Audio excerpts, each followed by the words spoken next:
Always takes a few, but there we are. We are now live. And yeah, I know, right? Comes up on you. Well, everybody out there, greetings, grasshoppers. I hope you're having a great day.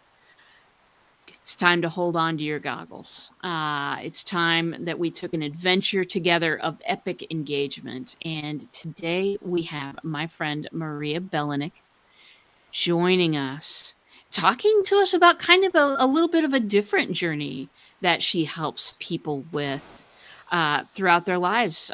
Things happen, and how do you deal with it? How do you deal with it? We're going to answer some of that question today. Maria, welcome. Thank you for coming. Well, thank you, RJ, for inviting me. It is always a pleasure to reconnect with you and the goggles. I wear glasses, you see. I need the glasses more so than the goggles. Yeah, there you go. Absolutely. Well, so will you tell the people who you are, what you do, where are you at in the world? Tell us everything. Oh, well. Um, where would you like to start? I was born in. No. Yeah. Yeah. So I'm in Canada, this is the wonderful things. I love this about the these podcasts and the zooming, how we can be global, and it's so wonderful. And as you have behind us in the background, the stars. So it is so, I always figure it's so amazing what technology can do.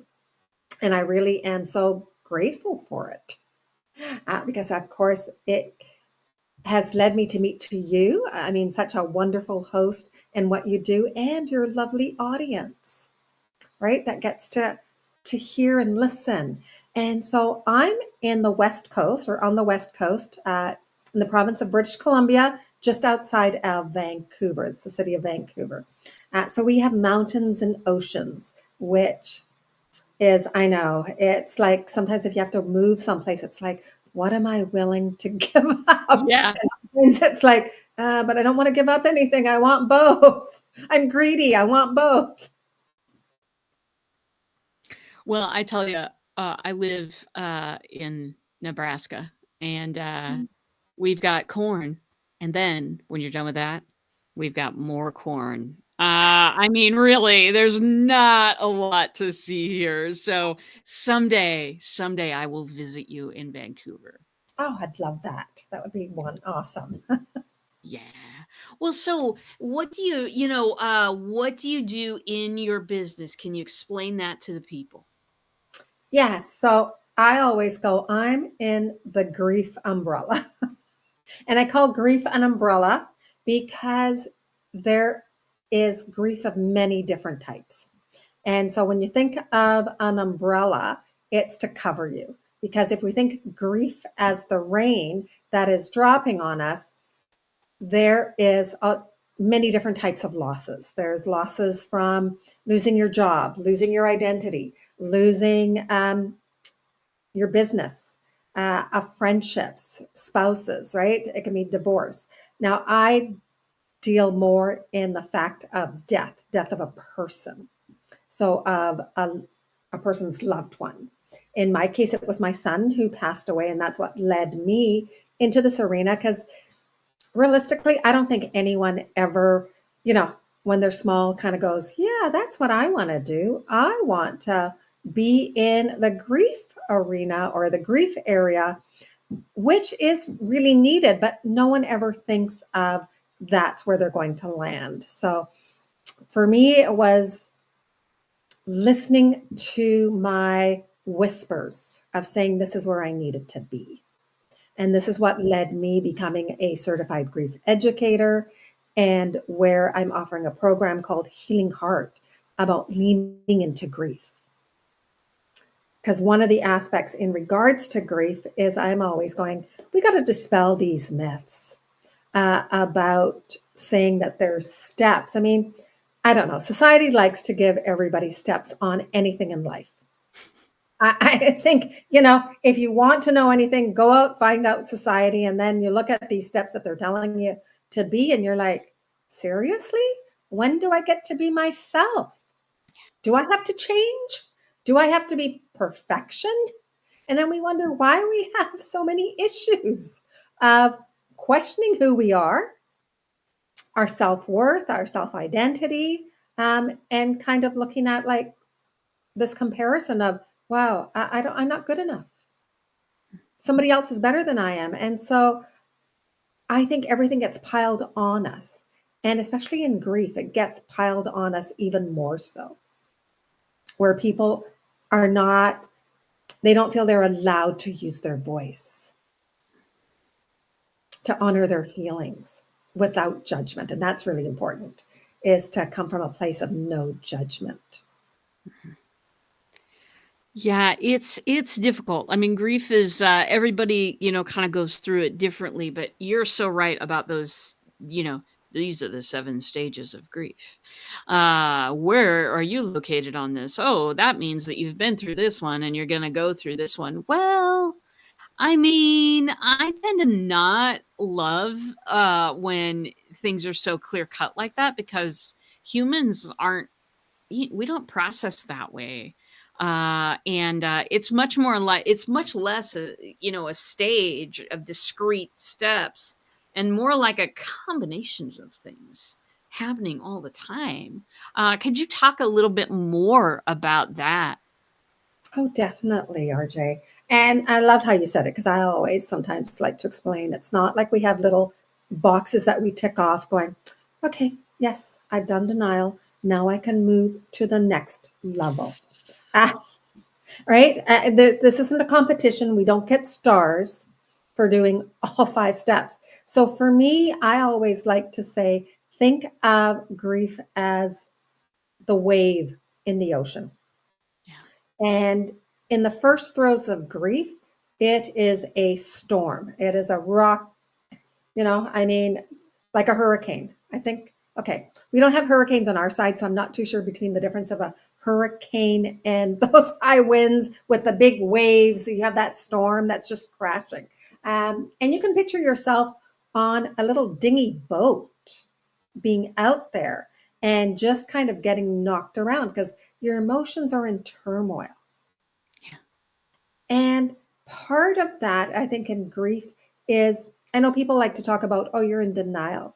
Well, I always go, grievers know who passed away. It's not that they're in denial of who passed away. The denial sometimes is about you want to wake up from the nightmare because that's what it feels like. It feels like, when is someone going to shake me up? When is someone going to, like, when am I going to wake up? And this isn't really happening because you feel like your world has altered. Hmm. It's like, these movies like The Twilight Zone. I don't know. I'm probably dating myself when I say The Twilight Zone, but you feel like you're in this alternate universe. Like you're here, but you're not. And you just want to say, can I cross over and everything will be back to what it was? And that's not going to happen. And our emotions are so chaotic. And I look at it even without grief. Our emotions are never linear, anyways. Even if life was all happiness, how society likes to, saying this pursuit of happiness, you're never happy 24/7. And even between there's the roller coaster of ups and downs. And that's why I like to say it's like the waves, because sometimes it's a storm and sometimes it's just a gentle wave. And these emotions are circular. It's like that infinite number 8. It just keeps going. And in one day you could have 10 emotions. And one of the aspects that we forget is that sadness and anger can be the same side of I mean, they're just different sides of the same coin. And you can also Interesting. be, yeah, and you can also have joy and be sad at the same time, or be sad and have moments of joy. So I figure that sometimes when people are trying to say, oh, you're going to be this, this, and this, we're really doing grievers a disservice or disrespecting in what their emotions are and what they're going through. Yeah. That's rough because, I mean, people want to be there for grievers, but sometimes they just absolutely don't know how, and the griever themselves, they don't always know how to, ask for what they need, which is sometimes just sit down and listen to me talk, you know? And you're right. Sometimes that's all it is just about having someone else listen without judgment and without trying to fix someone. I mean, sometimes it's think about when, someone's been crying, what do most people want to do? Okay, it's okay. Everything will work out. You'll be okay. Well, sometimes we don't need stuff for people to say that. Just allow someone to cry and say, yeah, it's okay. You want to cry? Go cry. And it's okay to even be silent and not say anything. Because one of the things is that offering advice, I mean, does anybody really know? I mean, it's the same thing. I always look at when someone's in a relationship. You can give your opinion, but can you really give advice? I find that, the people who usually jump in there with advice are not the best advisors always. You know, reminds me of that meme, "Be careful when you follow the masses because sometimes the M is silent." Oh, Yeah. love that one. I had to double think on that one. Oh, yeah, okay. But yeah, so, talk to me about, I do have one question for you, and that is it always when people enter a season of grief, for however long that season is it always precipitated by a major shift? Or do sometimes people kind of fall into grief by degrees because of several things kind of converging? It sometimes it could be a traumatic event, the death of a loved one, and it could be also increments of different aspects that sort of all roll into one. One of the aspects that I found after my son passed away is old wounds started resurfacing.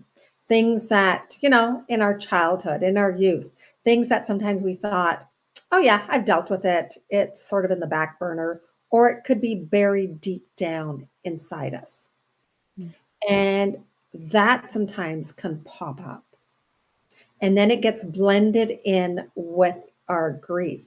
And if we've had old wounds that have happened, say, in childhood, where we didn't have some of our needs met, where we felt that we were unheard, unsupported, um, that we weren't enough or unworthy, these come up. They start resurfacing. And then we attribute to, I mean, because grief sometimes has a lot of guilt and shame. So sometimes the guilt and shame could be things that we thought we should have done, could have done, all of those, the if and onlys. But it also comes back from the old wounds because all of a sudden we're like, well, of course this happened. I wasn't good enough because this is what they told me when I was younger. So it all blends in together, if that makes sense. And then you don't know where one starts and stops because it's like one of those tangled webs, or like, how you have those cats that have those balls that are just all, and that's what it looks like. Or sometimes if people like food, it could be like a bowl of spaghetti where everything's all intertwined and it's all a mess. Yeah. And grief can be a very messy thing. I Yeah. mean, and it's tough for people to allow other people to be messy. Now here's a question, because sometimes it's precipitated by an event, and sometimes it's just kind of an amalgamation of the things, things happening. How do I tell if say a friend of mine is in grief, what are the signs that I should maybe, get this person seeking help for grief as opposed to just being down about something? Well, I guess, and that's a very good question, RJ. I mean, there's a distinction. And I think sometimes you have to look at what is happening in that person's life, right? Like what is happening. Because there could be things that are happening internal in the sense of, they could have had a breakup with someone, their places of work, they're having issues there and things like that. So that is a form of grief too. And this is why we say grief is such a huge umbrella. It's such a big area. And so part of it is, I guess, always giving them support in asking questions of what's happening in their life. I mean, if it's a death, you kind of already know that. That's not a big secret. Uh, but people will keep other things that are happening in their life where they may not feel comfortable in sharing. Mhm. Sometimes they feel that by sharing, they're vulnerable, but also they feel like, is someone else going to judge them because they're judging themselves? Yeah. And it's a way of asking a question which just shows, hey, I'm just here for you. I see, that something seems to be a bit off. Do you want to share? Right? Like to go in hard with someone and going, hey, I see something's up with you. Like you're acting pretty strange. What's going on? All of a sudden, that's like, like you're batting right at them. Yeah, So, exactly. so it's kind of coming in gently with compassion and just asking them. And it's up to the person to want to share because we can't control what someone is going to share or not. Mm. And even with the death of a person, to and sometimes it's like anything. Sometimes people don't want to be told you need help Mm. because the person has to choose that for themselves. Yeah. I mean, you can guide them and go, hey, I just heard someone really interesting. And just kind of go from that point. Like, don't say, oh, I think you need this. It's like, wow, I was just listening to something. I think it's really interesting. I'm going to share it with you. Tell me what your thoughts are on it. Yeah. And that's just that simple. Engage them in conversation. Approaching with caring curiosity, and asking for what do you think? You know, that's, so much of a better thing. Too often we've kind of learned from, I don't know, media stuff and TV and, this is how you're supposed to go in and you know what? No. Let's listen to the fellow human beings around us. I mean, I Mhm. think do you think since 2020 we were all like artificially isolated from just about anything. Now we're in 2023. Things, in-person stuff has opened up a little bit. But do you think that, that loneliness and that craving some human contact, do you think that that has remained or has that lessened? I'm, yeah, that is deep. Oh my I gosh, I know. I am so sorry. Let me just apologize. I no, totally went deep no, on it you. is. I mean, this is only going to be my opinion. Do it. Uh, I really feel that depending on the person, there are the people that were social beings, and so they craved the in person. So they're back out. Mhm. Those are people that are going to be right out. For the people who all of a sudden got comfortable Mhm. with not being social, for some, it's the fear. And I don't know, something about those 2 years distilled fear. And I'm not too sure where the fear came from. Now, again, this is my opinion because I mean, we all were in it and we were all going to interpret. it in different ways. Yeah. I looked at it that I'm an introvert. So to me, it was like, yeah, I got no problems. Look at this. We got Zoom. I can connect with people. No big deal. Um, and that was fine. And I found, there's different groups, there's different things that you can connect to. And so that was okay. But there's other people that maybe don't have those skills. And I don't know if it's a skill or kind of feel like, oh, but I can't talk to strangers. I can't, even if it's on Zoom, they have a loneliness, I think, to them because there's something that is stopping them because they have this attitude. I'll use my mother as an example, right? If we're out someplace, she's kind of like, oh, no, I can't talk to them. I don't know who they are, right? It's sort of, and I'm kind of like, who cares? Talk to people. Yeah.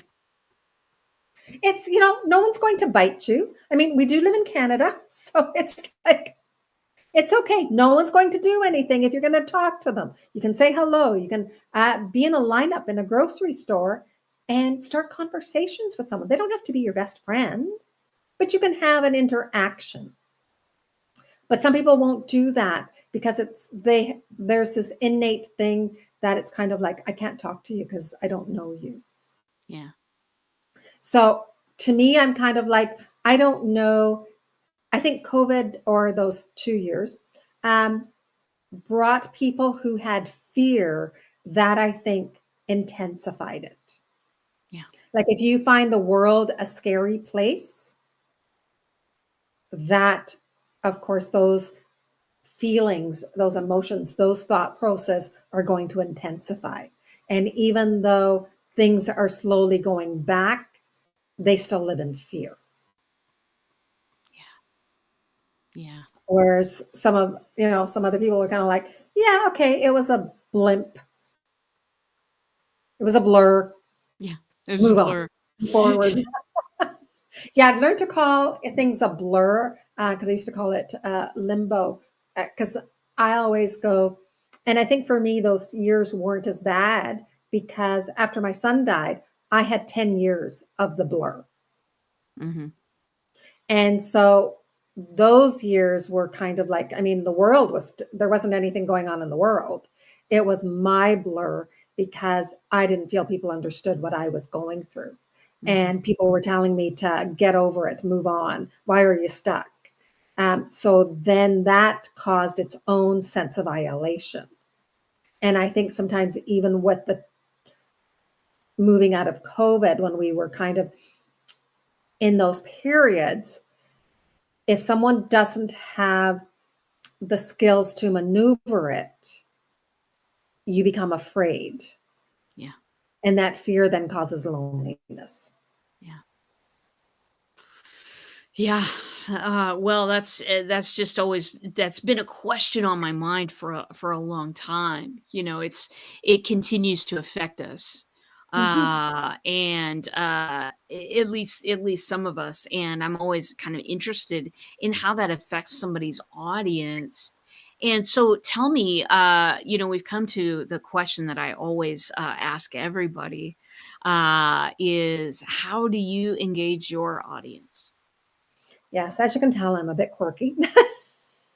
So, of course, with that, it's also about being able to be vulnerable, right? And I know we spoke about this in regards to, I mean, and sometimes I would do the same thing too.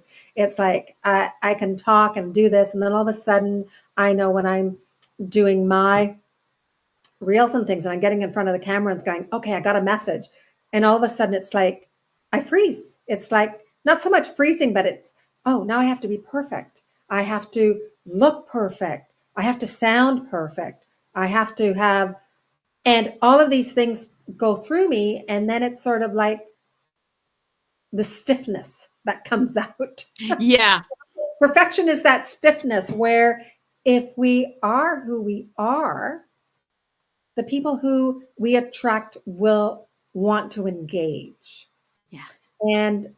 And I've learned, I mean, in all my years, I'm kind of like, I've just learned that if people don't want to engage with me, then that's fine. Maybe I'm not the right person for them. And that's okay. I'm not going to take it personally. Like, it would be lovely to have millions of people love me. However, am I going to really remember a millions people's names? I mean, I have a good memory and I'm really good, but I don't know if I will be able to remember a million people. Well, and that's the thing. I think that perfectionism, which sometimes in my brain hides as professionalism. Mm. You know what I mean? I think that perfectionism, I I get those waves of that when I'm thinking about appealing to the masses, and how many people can I come across that I'm, a professional, versus how well am I connecting with Hmm. the ideal human beings that I should be working with? Oh, I love that. And yeah, I know, I'm super into AI and all of that kind of stuff, and so many people out there are sort of using it as, the easy button for their businesses or whatever. Produce an article, produce an article, produce an article. Yeah, you can. But it's going to be devoid of all humanity and everything that you might put into it, unless you really, edit that thing. And to me, it's about the the thing that gets my people to sit up and listen is when I share my values and share why I believe what I believe. Holy moly, that's the thing that makes people go ding ding ding. Who is she? Let's talk to her. And that same way with you talking about being vulnerable to engage with your people, because if I'm some impossible stone sculpture that never has a bad day, you gonna bring me a problem? You know what I mean? I'm messy. Sometimes I'm going through periods of grief. Sometimes, these things happen to all of us, but how we find our voice in that is something you teach on this little free giveaway that I'm about to put into the chat here. Can you talk to me about that unleash your voice a little bit? Yeah. So for your audience, that is super special. I will be, um, the gift is Unleash Your Voice. Yes, it's usually I give it away as a VIP. So I already know that your audience is VIP. Yes. uh, and what it is that we have thoughts and feelings inside of us, Mm. and we're afraid to say them or to think them. Or sometimes we have thoughts, and I'd love that someone else had actually given me this line. So I will definitely share it with you. We have gremlins that come up and say things to us, which, I mean, I love dragons. I love the phoenix and the gargoyles, but the gremlins are kind of a little different. They're kind of coming up there and they just nip at you and they say all these self doubt thoughts, these negative thoughts. Yeah, pretty bad. Um, and so sometimes we listen to them and we believe them. And so, what I found by unleashing your voice is using journaling to actually put down your thoughts and feelings. And there is a knack to it because it's not about journaling and then looking at it and thinking about what you're going to write so that way it's perfection. No, no, no. This is messy journaling. This is about you put down, all of a sudden it's like, I feel like crap today. It could be one sentence, it could be 3 pages long of what you want to do. So you just empty out your thoughts, your feelings without judgment, without Mm. going back to reading it, without editing. So it is basically the uncut version that you're going to be doing. And let it sit for a day or two. Then you can go back and read it. Yeah. And then that actually releases what you have inside your body. Because a lot of times when we're not vocal, and what I mean by vocal, it could be saying the words out loud or emotions, it could be writing down. It's about expressing in a way that releases what we have pent up in our bodies. Yeah. Because when they sit with us, it causes physical ailments. It can cause a lot of brain fog, um, some mental blocks, just because we're not releasing it. And that is something that also that I teach in my body, in my program, is about how do we release the guilt and the shame that we have held up in ourselves, that sometimes we don't even recognize because it sits between the conscious and the unconscious. Right? I mean, we have our conscious thoughts, but a lot of times we have our unconscious thoughts. And for an example, sometimes what I use as an example is after my son passed away, my little gremlins came up to me and were kind of saying, "You're a bad mom. You're a bad mom," because I didn't take my sons when they were young to Disneyland. Now, I don't think Mickey Mouse is going to know whether I'm a good mom or a bad mom. Yeah, there's Donald Duck. But I made it, my gremlins told me that if I had taken my sons to Disneyland, my son probably wouldn't have died. you know? And Donald Duck and Mickey Mouse and all those other characters there could have told me if I was a good mom or a bad mom. And these were my gremlins. So until I had put it down in the journal, because this was an unconscious thought, and when it came up in my journal, it took me a while to kind of look like going, what the heck does Donald Duck and Mickey Mouse and Disneyland have to do about being a good parent or not? Yeah. They're not going to tell me and taking my sons to Disneyland would not have stopped my son from passing away. But our thought process sometimes gets all muddled up.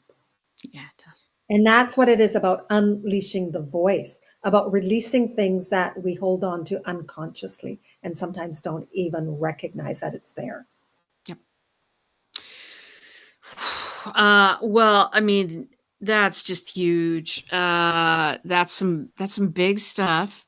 And thank you for sharing this gift with us. Uh, Unleashing your voice is it's pivotal for people going through a process. And so, my friends, do take advantage of that. Snap that up because it is a special gift. Yeah, and now I have to wrap up. I wish I didn't have to, but gotta wrap things up. I want to thank you for coming because it's been an honor having you. We're gonna have to have you again. And what a lovely thing. Thank you so much for coming and hanging out with us today. It has been an honor, RJ, and I'm so grateful. As you know, I mean, to me, you're a fantastic woman. And I love your quirkiness, and that's probably where we connected. It wasn't both our quirky. Exactly. All right, my friends. Well, that's it for now. Hey, don't tune in at this bot time and at this bot channel next week because you know what? Turkey. Probably lots of turkey consumption, digestion. You know, time in front of the television, belly up. That's what I'm going to be doing. But don't come here. Come here the week after. I'll have something awesome for you, another awesome guest, and we are going to continue along this engagement journey. So that's all I have for today.